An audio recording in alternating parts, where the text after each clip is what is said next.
میرے چینل میں آپ سب کو خلوص بھرا السلام۔ آپ دیکھ رہے ہیں میرا چینل۔ آج ہم سنیں گے محبت الہی کے بارے میں۔ محبت الہی امریکہ میں ایک نوجوان کہنے کو مسلمان تھا، دفتر میں کام کرتا تھا۔ دفتر میں کام کرنے والی ایک امریکن لڑکی سے اس کا تعلق بن گیا اور اس کے محبت کا یہ تعلق اتنا بڑا کہ اس نے محسوس کیا کہ اب میں اس کے بغیر نہیں رہ سکتا۔ چنانچہ اس کے والدین کو پیغام بھیجا کہ میں اس سے شادی کرنا چاہتا ہوں۔ اس کے والدین نے کہا، ہماری کنڈیشن یہ ہے کہ ہم مسلمان نہیں ہیں، آپ کو اپنا دین چھوڑ کر ہمارے دین پر آنا پڑے گا، والدین سے تعلق توڑنا پڑے گا، آپ اپنے ملک واپس نہیں جایا کریں گے، جس معاشرے میں آپ رہتے ہیں اس سے بالکل آپ ملا نہیں کریں گے۔ اگر آپ یہ سب شرائط پوری کر سکتے ہیں تو ہمیں اپنی بیٹی کی شادی آپ سے کرا دیں گے۔ یہ اپنے جذبات میں اس قدر مغلوب الحال تھا کہ اللہ کے اس بندے نے یہ تمام شرائط قبول کر لی۔ ماں باپ سے رشتہ ختم، عزیز و اقارب سے رشتہ ختم، ملک سے رشتہ ختم، اور جس کمیونٹی میں یہ رہتا تھا ان سب سے رشتہ ختم، حتیٰ کہ اپنا مذہب چھوڑ کر غیر مذہب کے ماحول میں زندگی گزارنے لگ گیا اور اس نے شادی کر لی۔ مسلمان بڑے پریشان ہوئے، کبھی کبھی وہ اس کو تلاش کرنے کی کوشش کرتے مگر یہ ان سے ملنے سے بھی گھبرایا کرتا، کہیں کسی کو دیکھ لیتا تو کترا جاتا۔ لوگ بالآخر تھک گئے، کسی نے کہا کہ اس کے دل پر مہر لگ گئی ہے، کسی نے کہا کہ مرتد ہو گیا، کسی نے کہا کہ اس نے جہنم خرید لی، کسی نے کہا کہ اس نے بڑا مہنگا سودا خریدا ہے۔ ہر ایک کی اپنی اپنی باتیں تھیں۔ 3-4 سال اسی حال میں گزر گئے، یہاں تک کہ دوست احباب سب کی یادداشت سے باہر نکلنے لگ گیا۔ بس چیز بھولا بسری چیز بنتا چلا گیا۔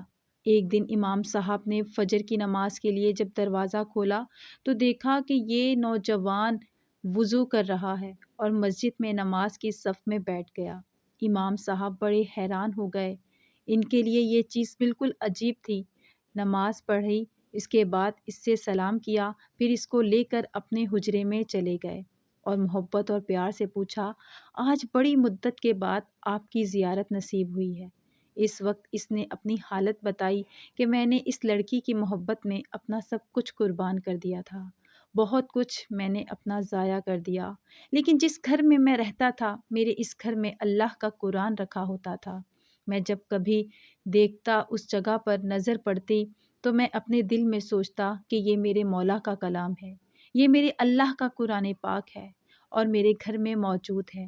میں اپنے نفس کو ملامت کرتا، اعمال تو بڑے برے تھے لیکن دل مجھے کہا کرتا تھا کہ نہیں، جس کا تو نے کلمہ پڑھا ہے اسے محبت ضرور کرتا ہوں، اس کی نشانی میں نے اپنے گھر میں رکھی ضرور ہے۔ اسی طرح کئی سال گزر گئے۔ ایک دن میں آیا اور حسب معمول میں نے گزرتے ہوئے اس جگہ پر نظر ڈالی تو مجھے قرآن پاک نظر نہ آیا۔ میں نے اپنی بیوی سے پوچھا کہ یہاں ایک کتاب ہوا کرتی تھی، وہ کہاں ہے؟ اس نے کہا کہ میں نے گھر کی صفائی کی تھی، اس میں غیر ضروری چیزوں کو میں نے پھینک دیا، معاذ اللہ۔ میں نے پوچھا اس کتاب کو بھی؟ اس نے کہا ہاں، میں وہاں سے واپس گیا اور جہاں کوڑا تھا پھینکی جگہ پر میں نے اس کتاب کو اٹھا کر لے آیا۔ جب لڑکی نے دیکھا کہ یہ بہت زیادہ اس کتاب کا احساس کر رہا ہے تو وہ بھی احساس کرنے لگ گئے کہ آخر وجہ کیا ہے۔ میں نے کہا میں اس کتاب کو رکھنا چاہتا ہوں۔ اس لڑکی نے جب دیکھا کہ یہ عربی میں ہے تو اس نے کہا کہ کوئی نہ کوئی اس کا تعلق اسلام سے ہے۔ اس نے کہا کہ دیکھو، یا تو اس گھر میں یہ کتاب رہے گی یا پھر میں رہوں گی، تمہیں اس میں سے کسی ایک کے بارے میں فیصلہ کرنا ہوگا۔ وہ کہنے لگا، جب وہ اس لڑکی نے یہ کہا تو میرے لیے یہ زندگی کا عجیب وقت تھا۔ میں نے اپنے دل سے پوچھا کہ تو نے اپنی خواہشات کی تکمیل کے لیے وہ سب کچھ کر لیا جو تجھے نہیں کرنا چاہیے تھا۔ آج تیرا رشتہ پروردگار سے ہے، ہمیشہ کے لیے ٹوٹ جائے گا۔ اب تو فیصلہ کر لے، اب تو اس لڑکی کے ساتھ رہنا چاہتا ہے یا اس کے پروردگار کو چاہتا ہے؟ جب میں نے دل میں یہ سوچا تو دل نے یہ آواز دی کہ نہیں، میں اپنے مولا سے کبھی نہیں کٹنا چاہتا، میں نے لڑکی کو طلاق دی اور میں نے دوبارہ کلمہ پڑھا اور ہمیشہ ہمیشہ کے لیے پکا مسلمان بن گیا۔ اتنا غافل مسلمان کے دل میں بھی اللہ رب العزت کی محبت کا بیج موجود تھا۔ اللہ فرماتا ہے، اے میرے بندے، تو اپنے گناہ کر لے کہ زمین سے آسمان تک کی ساری ہلاک بھر دے۔ اتنا گناہ کر لے جتنا زمین میں موجود پانی کے قطرے، تو اتنے گناہ کر لے جتنے زمین میں موجود ریت کے ذرے، تو اتنے گناہ کر لے جتنے زمین میں موجود درختوں کے پتے، مگر ایک بار صرف ایک بار مجھ سے سچے دل سے توبہ کر لے، میں تمہیں بخش دوں گا۔ یہی میرا وعدہ ہے۔ عزیز دوستو، اسلام کو سمجھ کر سیکھیں تو آپ کو پتہ چلے کہ اس میں کتنی وسعت ہے۔ یہ تنگ نظری اور تنگ دلی کا دین نہیں ہے، نہ ہی ان دونوں چیزوں کی اس میں گنجائش ہے۔ یہ ویسے شروع ہو کر ہم پر جاتا ہے۔ اسلام آپ سے یہ نہیں کہتا کہ آپ 24 گھنٹے سر پر ٹوپی، ہاتھ میں تسبیح پکڑے ہر جگہ مصلے بچھائے بیٹھے رہیں، ہر بات میں اس کے حوالے دیتے رہیں۔ نہیں، یہ تو آپ کی زندگی سے، آپ کی اپنی زندگی سے حوالہ چاہتا ہے۔ یہ تو آپ سے راستہ بازی اور پارسائی کا مطالبہ کرتا ہے، دیانت داری اور لگن چاہتا ہے، اخلاص اور استقامت مانگتا ہے۔ ایک اچھا مسلمان اپنی باتوں سے نہیں، اپنے کردار سے دوسروں کو متاثر کرتا ہے۔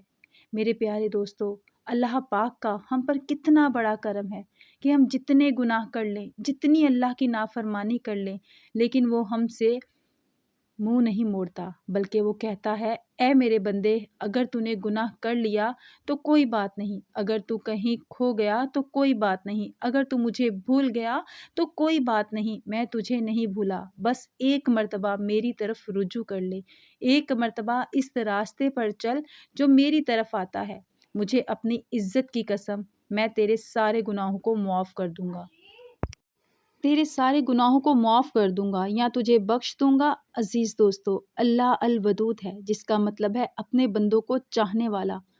کون سے بندوں کی بات ہو رہی ہے؟ نبیوں اور رسولوں کی، نیک اور صالحہ پرہیزگاروں کی، متقی لوگوں کی، عالمین راشدین کی، نمازیوں اور روزے والوں کی، عبادت کرنے والوں کی یا تہجد گزاروں کی؟ ارے نہیں، بلکہ آپ کی بات ہو رہی ہے، میری بات ہو رہی ہے، گناہ گاروں کی بات ہو رہی ہے، جھوٹ بولنے اور غیبت کرنے والوں کی، البتہ ہر ایک گناہ میں ملوث شخص کی بات ہو رہی ہے، جو نہیں دیکھتا کہ اس کا بندہ آج کسی کا دل توڑ کر آیا ہے، یہاں کتنی نافرمانی کرنے کے بعد آیا ہے، یا کوئی غلطی کر کے آیا ہے۔ بس وہ فرماتا ہے کہ بھلا وہ کون ہے؟ جب کوئی بے قرار اسے پکارتا ہے تو وہ اس کی دعا کو قبول کرتا ہے اور اس کی تکلیف کو دور کر دیتا ہے۔ بھلا کون بے قرار کی التجا قبول کرتا ہے جب وہ اسے دعا کرتا ہے، اور کون اس کی تکلیف کو دور کرتا ہے، اور کون تم کو زمین میں اگلوں کو جانشین بناتا ہے؟ یہ سب کچھ خدا کرتا ہے۔ تو کیا خدا کے ساتھ کوئی اور معبود بھی ہے؟ ہرگز نہیں، مگر تم بہت کم غور کرتے ہو۔ بے شک وہ اللہ ودود ہے، اللہ ہے جو اپنے بندوں کو بس چاہتا ہے، بنا کسی خوبی، یہ لاکھوں خوبیوں کے باوجود اس کی زیادہ سراپا محبت ہے۔ بھلا کیسے وہ کسی بے قرار کو دھتکار سکتا ہے جو کہ خود اپنے بندوں کو تکلیف میں نہیں دیکھ سکتا؟ بے شک وہ اللہ ودود ہی ہے، مجھے میرے ہر گناہ اور خامیوں سمیت بے پناہ چاہنے والا میرا اللہ عز و جل ہے۔ معزز دوستو، اگر آپ کو ویڈیو پسند آئی ہو